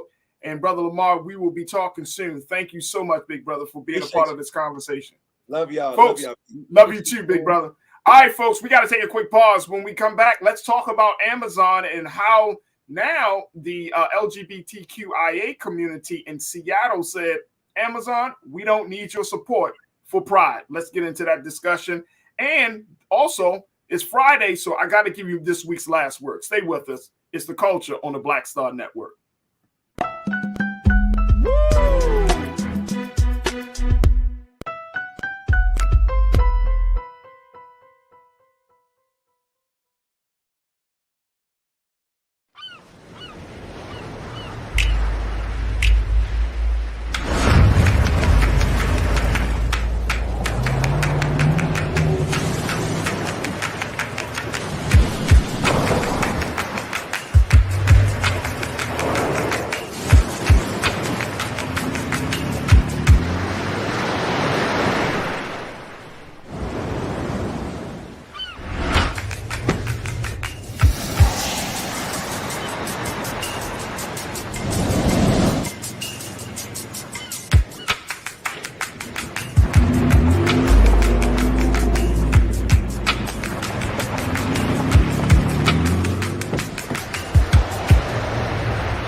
Hi, I'm Dr. Jackie Hood Martin, and I have a question for you. Ever feel as if your life is teetering and the weight and pressure of the world is consistently on your shoulders? Well, let me tell you, living a balanced life isn't easy. Join me each Tuesday on Black Star Network for A Balanced Life with Dr. Jackie. We'll laugh together, cry together, pull ourselves together, and cheer each other on. So join me for new shows each Tuesday on Black Star Network, A Balanced Life with Dr. Jackie.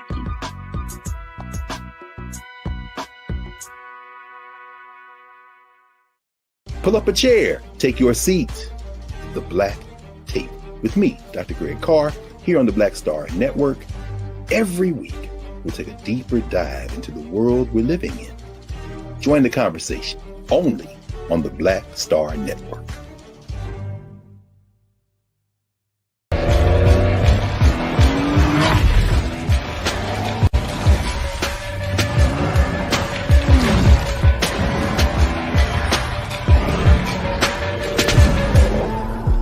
Folks, Black Star Network is here. Oh, no punches! I'm real revolutionary right now. Support this man, Black Media. He makes sure that our stories are told. Thank you for being the voice of Black America, Roland. Stay black. I love y'all. All momentum we have now, we have to keep this going. The video looks phenomenal. See, this difference between Black Star Network and Black-owned media and something like CNN. You can't be Black-owned media and be scared. It's time to be smart. Bring your eyeballs home. You dig?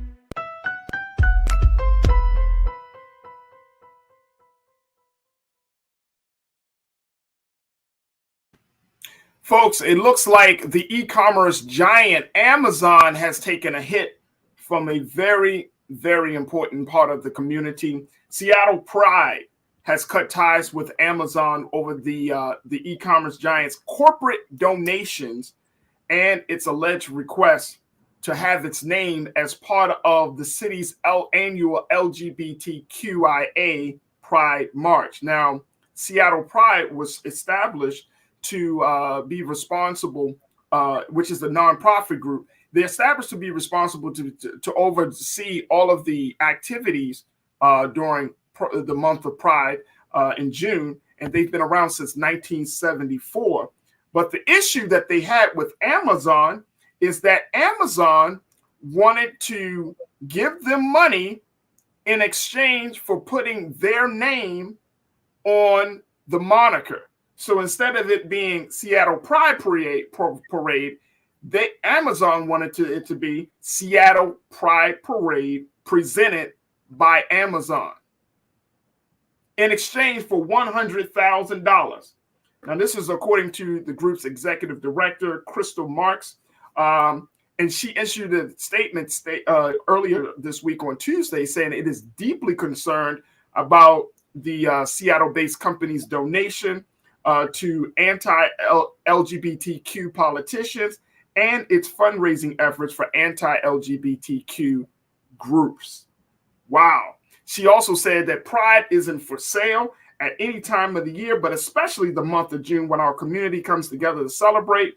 When someone has their name attached to the title of a full event that we haven't had for 2 years, it makes me as a queer individual think this parade is going to be entirely about Amazon and celebrating their contribution.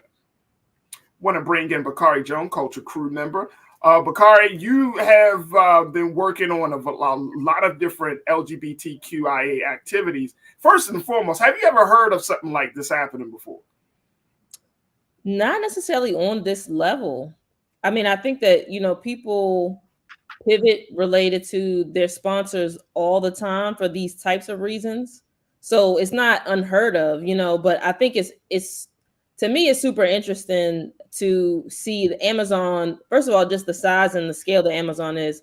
I'm like, y'all only giving $100,000? I think I would have said, yeah, I'll take my flag on elsewhere as well for that same reason. Just dollar amount wise, at least, if that be the case, at least come stronger or deeper pocket wise, right? Than what they're coming with $100,000. Relatively speaking, when it comes to putting on a massive festival, especially after you haven't had one for 2 years, and I know 100K is it's probably only, you know, one of several other corporate sponsorships that they've received, but yeah, like relatively speaking, yeah, I mean, it can cost millions of dollars to produce festivals, large scale events. So I don't necessarily know the scope of their budget, but I think if you're not coming on as a title sponsor and covering a substantial majority of the cost, I completely understand. The other thing I have to say, as a Black queer person, and Dr. Shields mentioned, you know, Dr.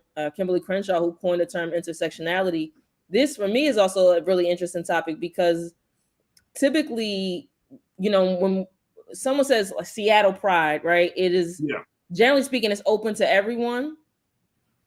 But there are also Black Pride events, specifically because of the racism within the LGBTQ community. So for me, it's even more interesting to see the way that this is playing out, or is going to play out, in terms of their sponsors, to see what other organizations come on board, and whether or not organizations that do or don't also go on to support specifically Black Pride events that tend to be more inclusive of, at the very least, Black queer people, and oftentimes, you know, inclusive of other cultures as well. Yeah. So one of the big things that Seattle Pride, you know, when I say that they were kind of against Amazon, first Amazon wanted to put the name on the parade, but then also once the Seattle Pride started to do some digging on Amazon and saw that they gave money, and this is they use a report, and I use this report for data as well, from the nonprofit group Open Secrets. And they found that Amazon has donated more than $450,000 last year to lawmakers who opposed the Equality Act. Mm-hmm. And this was the federal legislation which passed the House of Representatives last year, but it was stalled in the Senate. But it would prohibit discrimination based on sexual orientation and gender identity in numerous areas across the country, including employment, housing, education, and public accommodations. Then Amazon also reportedly donated more than $11,000 to lawmakers in Washington state since 2020, who have pursued an anti-LGBTQ legislation in the 2022 legislative session. And so they're like, wait a minute, y'all just giving money all over the place. Y'all just trying to get your name out there for one group of people, then for another group of people. Mm-hmm. And I'm wondering, Bakari, like, this is a playbook I think that a lot of people can kind of take from, Mm-hmm. right? That even if somebody offers you some money, to take the time to do the research to understand and to see if they really are supporting your cause, or if they're just using you Mm-hmm. to take their brand, to take their to further their platform. But I see Black organizations possibly doing this, Latino organizations for possibly doing this. Like, when Amazon comes to the table, we all should know they come to the table to take over. They ain't coming to the table just a partner. They want a sizable piece of the pie. And it's not just for Amazon. This is for any company or any group that anytime you partner with anybody, you got to do your due diligence to see, okay, what's your track record in this particular cause? That's something that came up during the protest of George Floyd and all of the other protests that we see back in 2020. You had all of these people that's like, supporting us. I see companies that, we are supporting the racial reckoning of 2020 and blah, blah, blah, and we're going to put up some money. And I'm like, Walmart putting up $1 million. Mm-hmm. So I will never forget this analogy that was used when I was in school of X company donating $10,000 towards breast cancer research. They had one of those big jumbo checks printed, and then they spent 10 times that, so like $100,000, marketing the fact that they had donated $10,000 towards breast cancer research. So it's all right. Like, so just knowing that is I'm not necessarily saying that is 100%, confirmed that that's what Amazon is doing, but we see the ways that these companies are able to leverage their dollars and marketing strategy, right? Because they're going to give one amount to the actual, or they were going to give one amount, right, to Seattle Pride. And it just begs the question, how much then were they going to spend marketing the fact that they gave 100? I mean, and 100K to Amazon is nothing, literally nothing. So how much were they going to spend to market the fact that they had made that contribution to that company? So I completely agree, Farajii, doing your due diligence. And, I think in this instance, being able to hold the line. And like I said, this is something for me that I'm very curious about, to see what other companies then, how do they position themselves against or around Amazon to say Amazon wouldn't do it, step in, we want to be proud supporters and partners of. There's so many different angles and spins that could be played and taken on this particular move by Amazon. So and I'm gonna be very transparent here, because I did not know that Pride, for the month of Pride and Pride Parade activities around the country, I didn't know sponsors were even involved. Part of me is like, because I have done some work with at Pride. My wife has done some work at Pride here in Baltimore, and I didn't see big banners of sponsors in the park. And I was kind of like, oh, I didn't know. I thought Pride was always funded or supported by the city or the state that these activities took place in. Am I wrong in thinking that? No, I mean, they can be, but there's nothing stopping in most of the, in many instances, there's nothing stopping these entities from securing a national partner or a national sponsor. When you consider the cost of having different performers or vendors, I mean, again, just festival event wise, all these things add up, right? So I believe that most Pride organizations or LGBTQ resource centers, whoever it is that is hosting Pride, they have a usually multifaceted approach where they get into both donations and sponsorships to be able to finance whatever the activities are. And you mentioned something, and I don't want people to just kind of gloss over it, but you said that there is some racism within the LGBTQIA community. Yeah, absolutely. And so, how do Black queers, for example, handle that, especially when it comes to celebrating who you are during the month of Pride? It seems like there's a unified effort that everybody is on the same page, but how is that different from what we generally see, or what you've personally, you may have experienced, or your friends may have experienced with that? This, for me, this was part of the reason that I started the event series, Her Sweet Release, that I was hosting, pre-pandemic. Part of that reason was that there were events available during Pride season, which is usually in the month of June, but the offerings specifically for Black women were incredibly limited.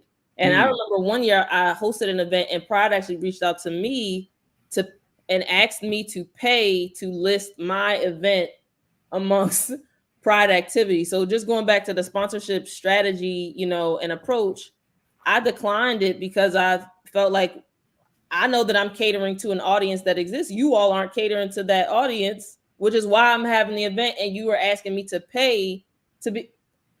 Come on. I feel you. So I feel you. So like, wait a minute, hold on. I'm bringing people that you're not reaching, and you want me to pay you for what? like I'm already getting my audience. Y'all need to pay me. Exactly. That was literally my approach. I was like, I know that this is a captive audience. It's not really any different than any, we just had the NCAA come here, right? So it's a Pride. It comes up every year. People are looking for things to do.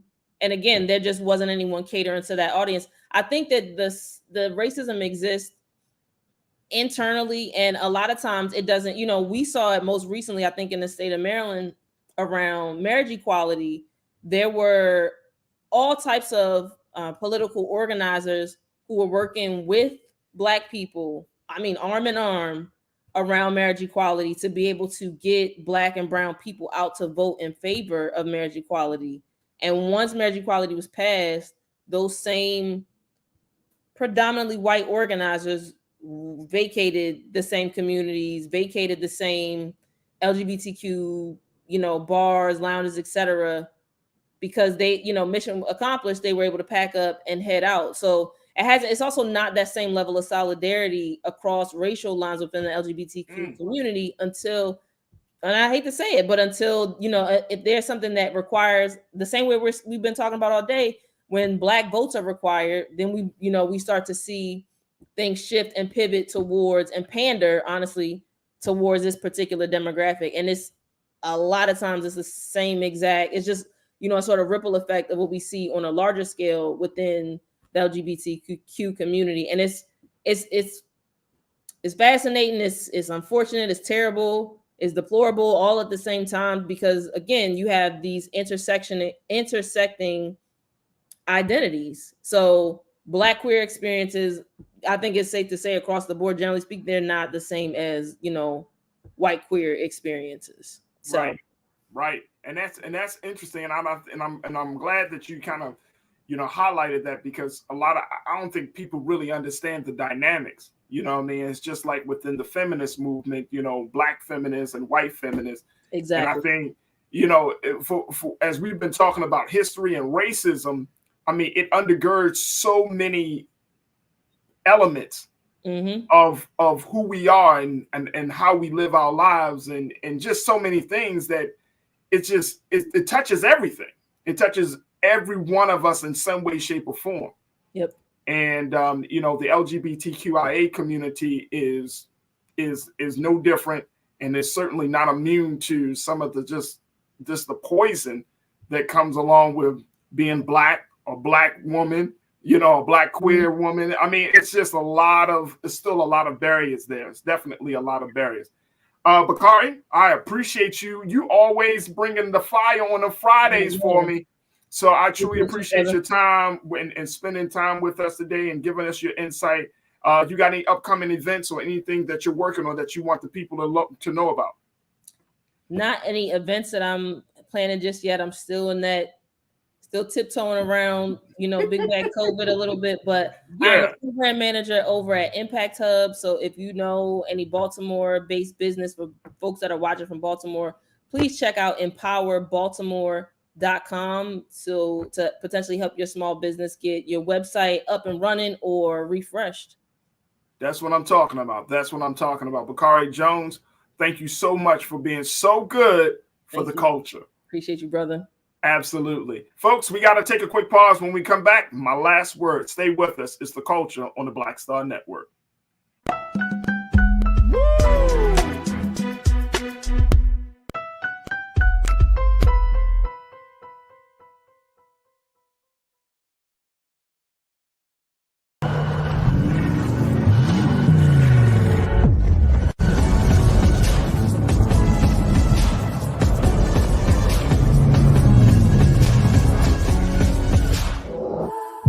Don't you think it's time to get wealthy?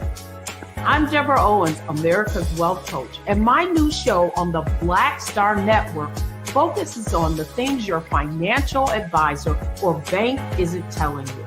So watch Get Wealthy on the Black Star Network.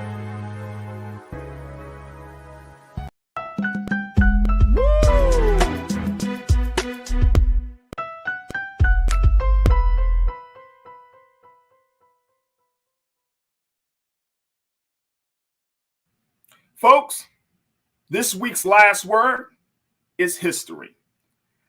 We saw history being made this week, of course, with the Supreme Court confirmation hearing of Judge Ketanji Brown Jackson. We saw history being made, not just the fact that this is a Black woman who is being nominated for the highest court in the land, but this was a very contentious questioning that we saw, something that we've never seen. And I think a lot of us recognize that there is something inherently wrong. There is something inherently happening in this country that is taking root in a very, very big and historic way. We also reported on the historic measures being taken by the U.S. and its allies against Russia in terms of sanctions. and other measures that are happening, and the breakneck speed in which this whole conflict is constantly evolving. And there is great history dealing with that.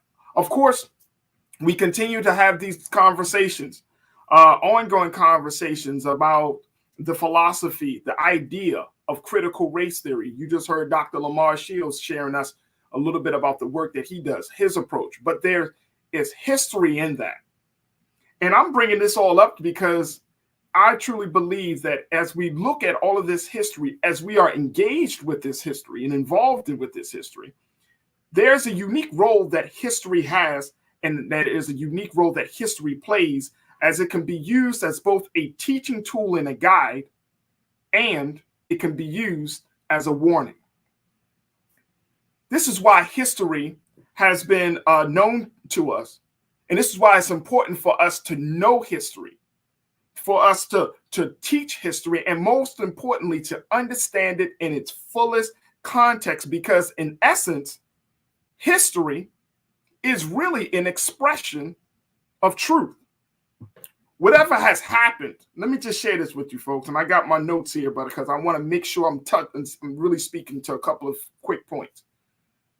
But whatever has happened in the past, we can't change it.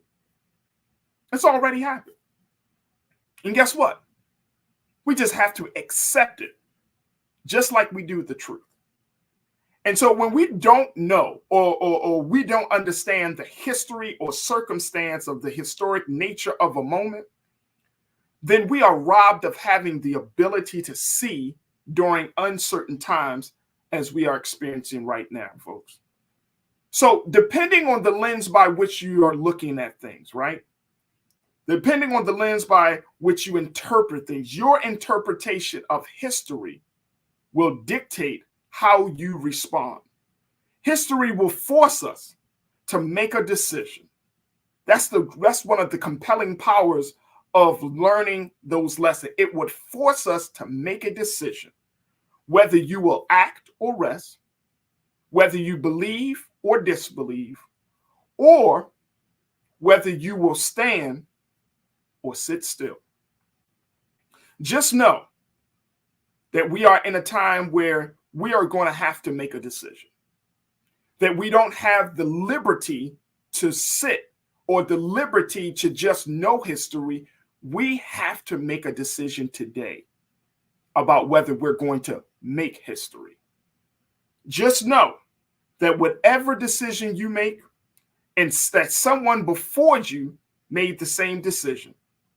And now it's up to you whether you want to continue, whether you want that outcome to be their history, or you want it to be your history. Let us take this time to reflect on what has happened this past week and think about how we can make history, how we can do something outside of our comfort zone, how we can think differently, how we can take on a different perspective, and how we can, most importantly, clean the lens by which we see things through. Because history represents all that we know, all that we understand. But one thing for sure is, if you teach history or if you understand history in a limited capacity, that means that your response, your actions are going to be limited. That's my last word for this week. I appreciate you for tuning in. Also, I appreciate the many comments that you have been sharing with us for these number of these discussions all this week. And I'm very, very happy that you have continuing to show us support.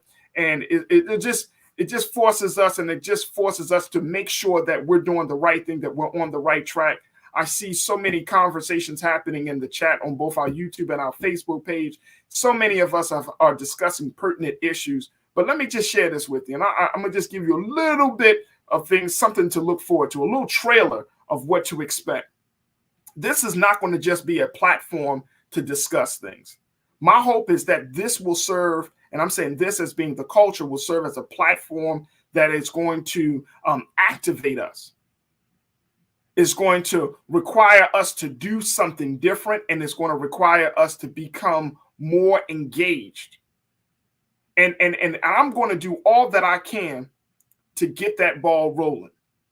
So as we are inching up on 2 months of having this show, things are going to move a little bit faster for the culture. We're going to be doing more. We're going to bring on different voices. And guess what?